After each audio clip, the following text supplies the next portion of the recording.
Okay, so I just kind of wanted to recreate the steps that I took to identify a set of my fourth great grandparents on my dad's side that had been missing, just in case it's helpful to other people because doing research for, um, for African Americans is not as linear and straightforward as it would be for European Americans.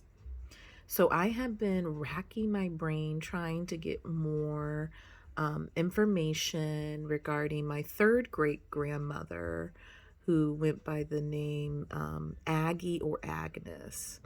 And the only information that I had about her at the time was from the 1880 census. So pull that up.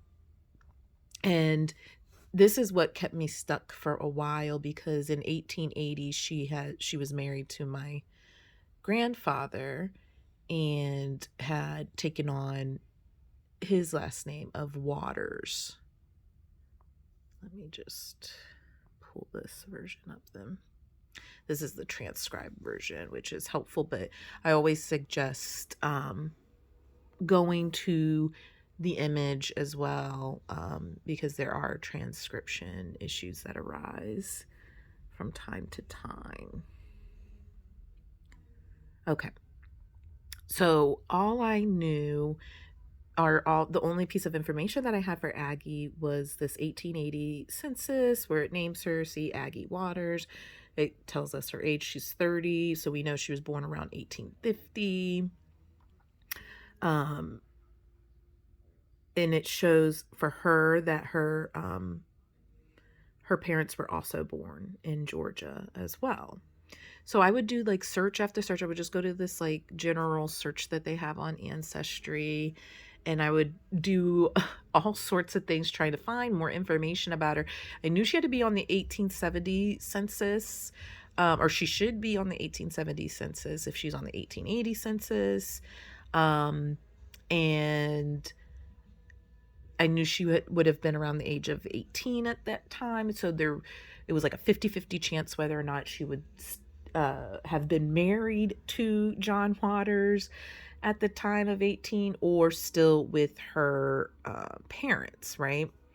So I just kept coming here and doing like, I would just do A Waters. I would do Aggie without the last name. I would do Agnes variations, and I just couldn't yield anything. And then I remembered how I've come across instances where the child will take on the maiden name of the mother from time to time. So I actually saw that on my grandmother's side as well, where at one point, her mother, instead of her married last name of Colquitt, was listed. Oh no! Instead, my grandmother, instead of her last name Colquitt, because that's her dad's last name, was listed with the last name of Smith. So I knew that my third or second great grandparent, the daughter of John and Aggie Carey, her last name was Waters, right? That probably wouldn't have been Aggie's last name, or it may not have been Aggie's last name since she may not have been married in 1870. So I had come across things for Carrie that had the last name of Williams. And so I was like, you know what, let me just try doing a search for any Black women in this specific area of Georgia with the last name of Williams that were born around, this time. And I came across Agnes Williams, and I was like so excited.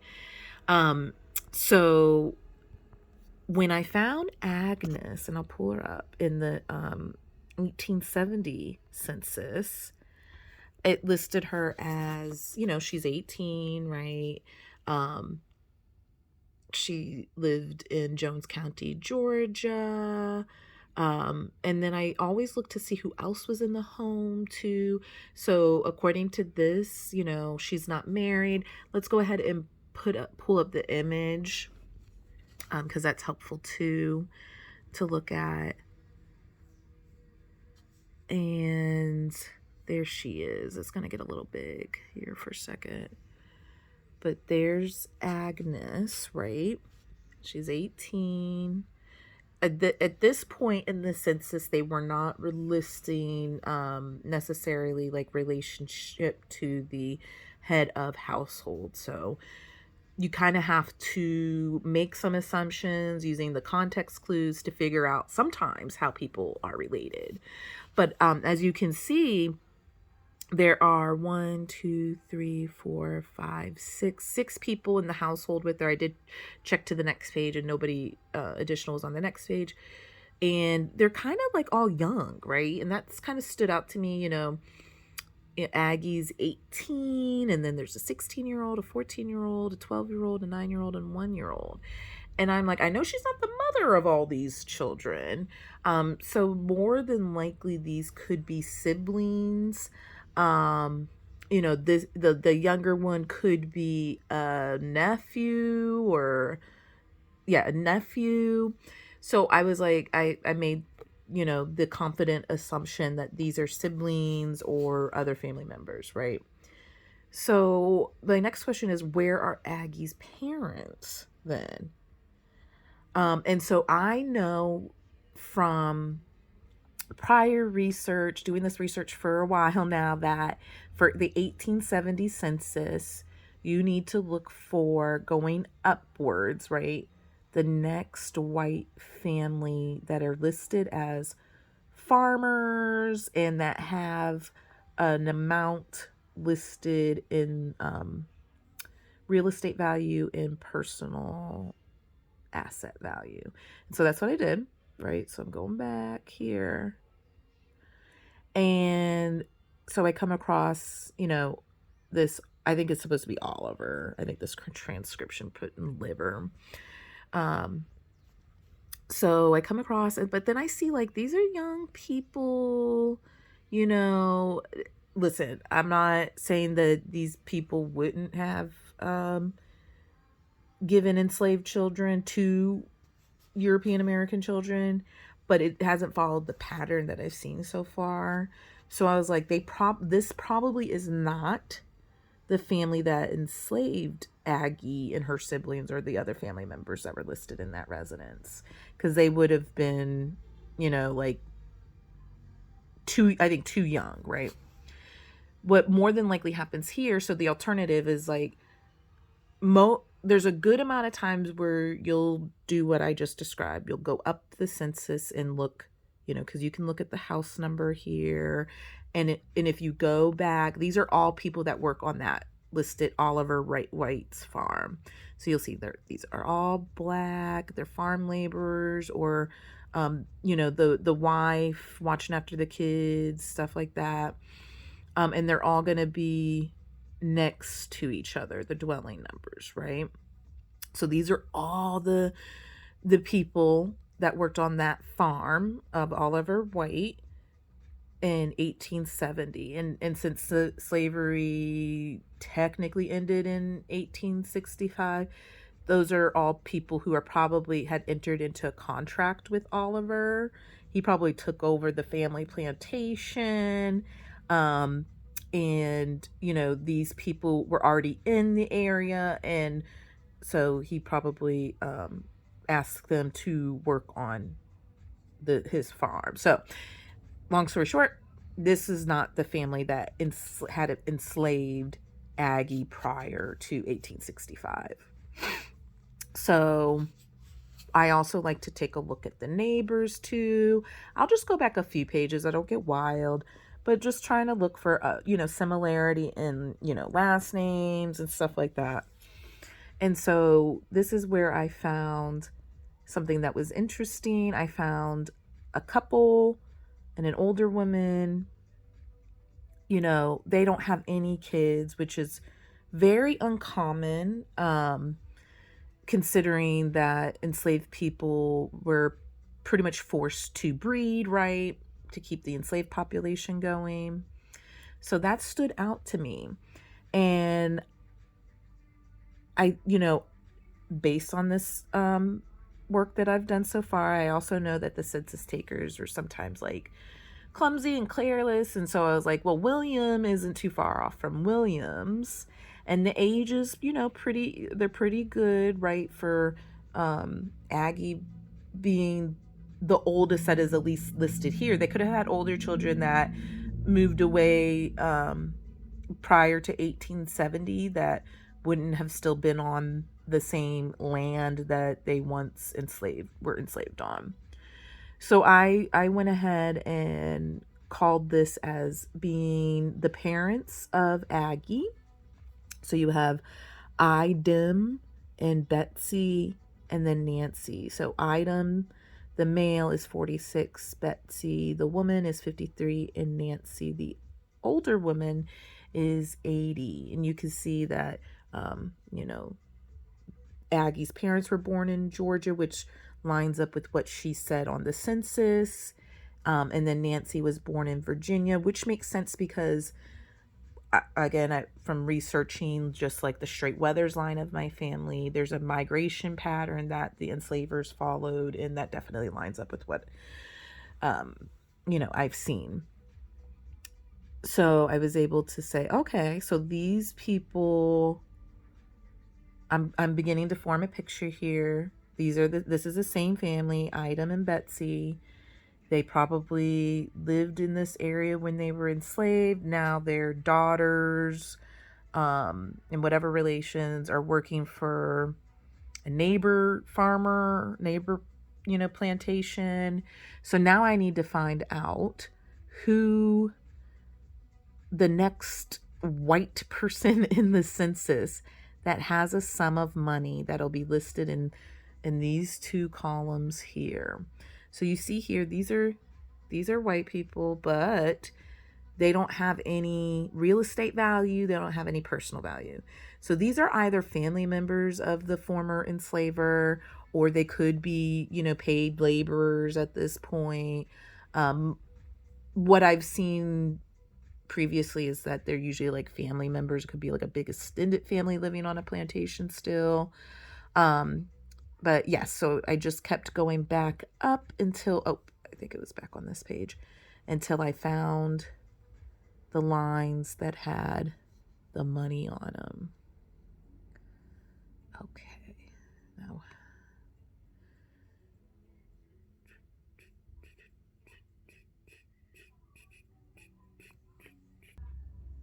Okay. So this entire page is more white family members or paid white paid laborers. There's also some additional black families that are listed here. So it must have been a massive estate in order for them to have so many people there and need so much labor. So we have to go all the way back here till we find a line, white person, farmer, retired, has, some personal assets listed here.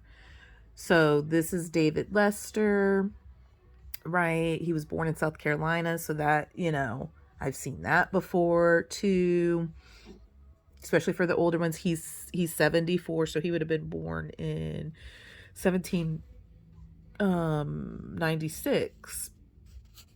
So what I've noticed is like things didn't pick up in Georgia until like 1800s. Prior to that, it was a lot of South Carolina, North Carolina, Virginia, where the enslaved labor was being used.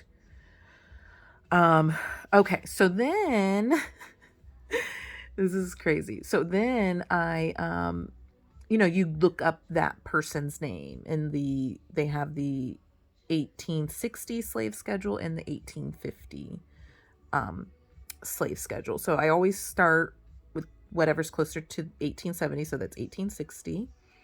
And so I looked up the 1860 slave schedule, looked up David Lester, and was able to confirm that he in fact did. And there's a note here that says like this, there may be a transcription issue, and I'll pull it up so you'll see. So that's another thing. You want to just double check everything with the image, because if you pull it up, it clearly says Lester, like Lester, right? So this is the person they had at the time of 1860. They had 73 enslaved people in Jones County, Georgia. Now, what I found is that enslavers typically had enslaved people in multiple states. So, this isn't probably the total amount. So then I started comparing, looking for Idam, Nancy, and Betsey. So I knew the age they were in 1870, subtracted 10 years from it, and looked for, the assigned gender and that age. I was able to make a match for Idam, but in terms of Nancy and Betsey, there were people within 2 years. I usually don't like to be off more than 2 years. But I just had a feeling, because there was no enslaved person listed here that was 70, and that's Nancy. I was like, I bet you that Nancy and Betsey were enslaved by a different family. And then once, the Civil War ended, 1865, they were emancipated.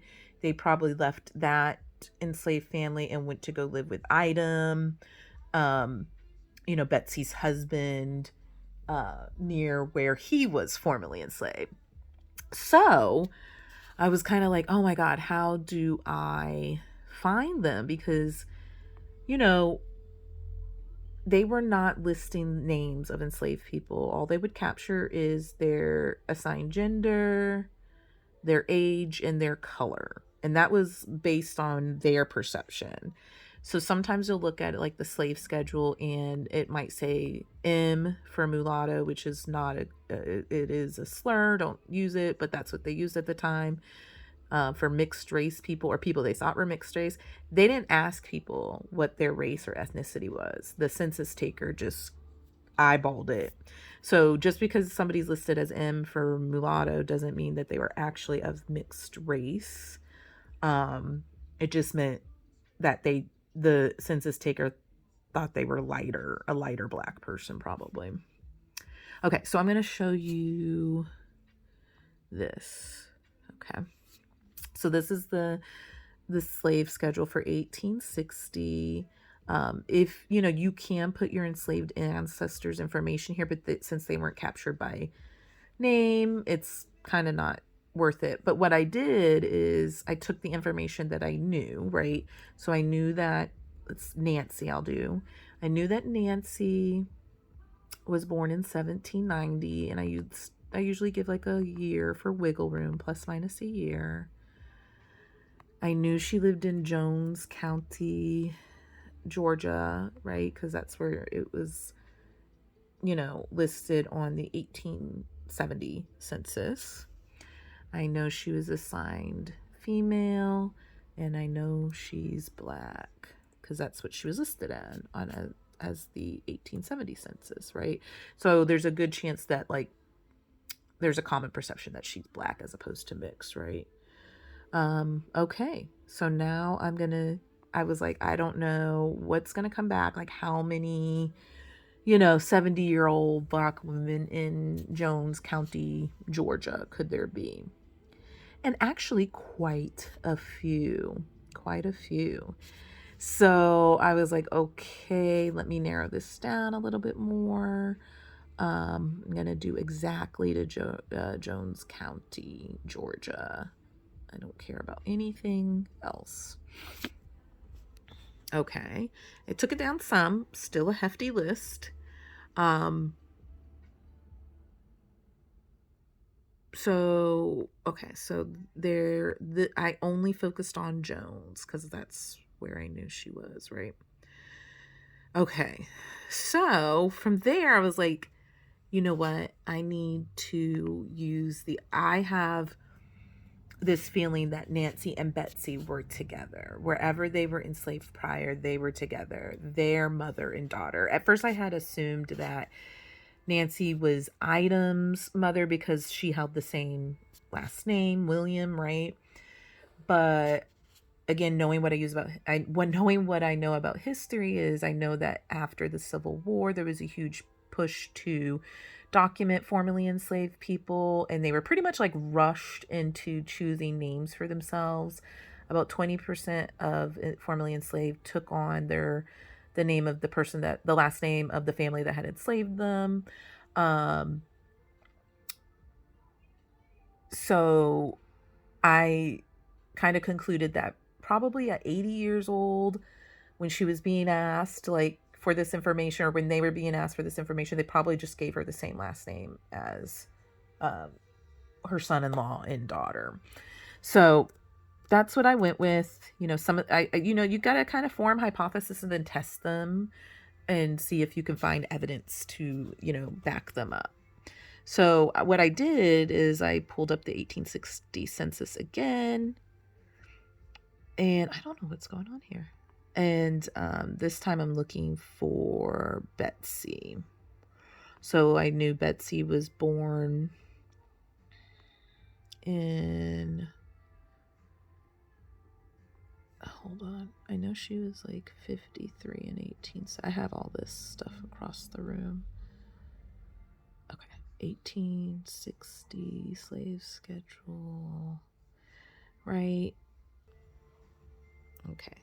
So I know that Betsey was born in around 1817 because she was 53 in the year 1870.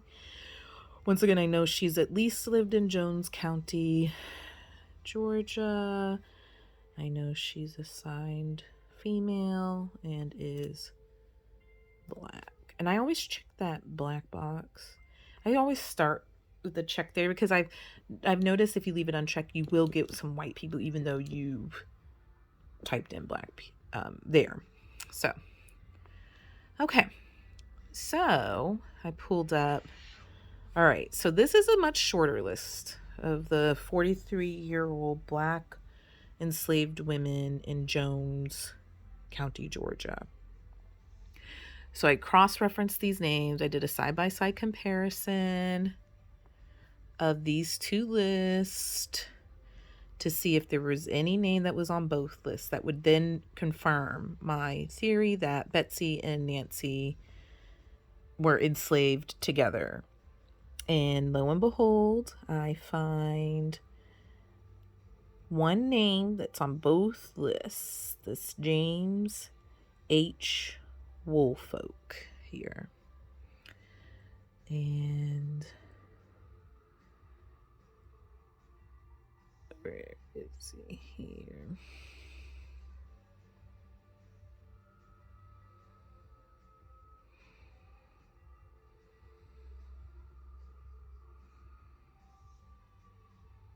Did I pass him already? Oh. Oh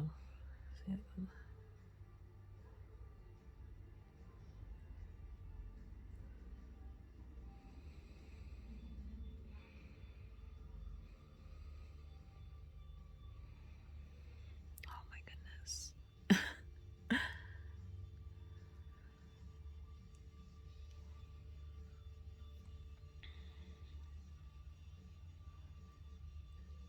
There he is. Okay, so there he is here, James H. Woolfolk. And there he is here. Okay. So I connected the two and then went back and looked for him, James H. Woolfolk, in the regular schmegular 1870. Oh no, I just went and looked for him in the 1870 census. And I don't know why it's having such a hard time connecting right now. Okay.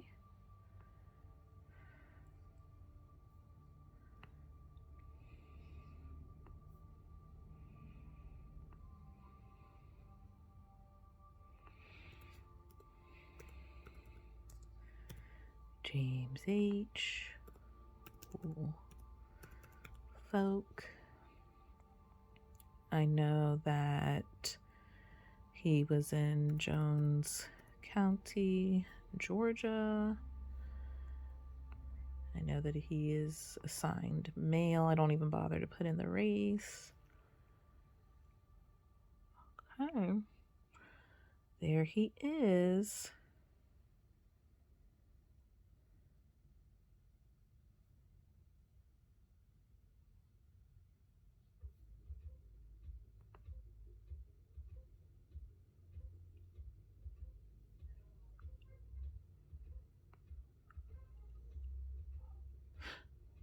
There he is in the 1870 census. So then I just went back, right? I'm like, okay, let me look him up in the 1860 census. See what his ass was up to back then. Was he enslaving people? Because this dude was 28 years old in 1870. So he would have been 18 in 1860.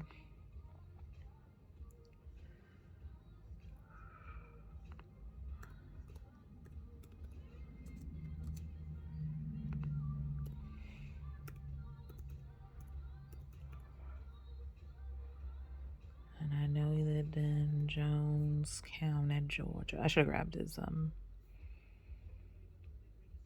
year of birth. But luckily he doesn't have a common name. That last name I meant. Okay, so then I got his birthday right there. 1832. Oh, look, his grandpappy or whatever. Yep, I think that's his grandpappy. But let's look at the image here. Okay, so this is where I was able to find. There's James H. Woolfolk. So he's 20 in 1860. And he's listed as a warehouse and commission, or that's what he does for work. So basically exporting and selling the goods that were grown and processed by enslaved labor. And you see that it lists as like real estate, personal estate value. And I was able to do just like a simple use an online inflation calculator to see like what would that be worth, so I can get a concept of like how much money that was back in 1860. And this is like 1.2 million, I think, today's dollars, and this is 3.5 million, because this is obviously a relative of his having that same last name. I'm assuming probably like grandfather or something. But then I got additional information from this, and the grandfather was born in North Carolina, and that's how I was able to trace back to 1745.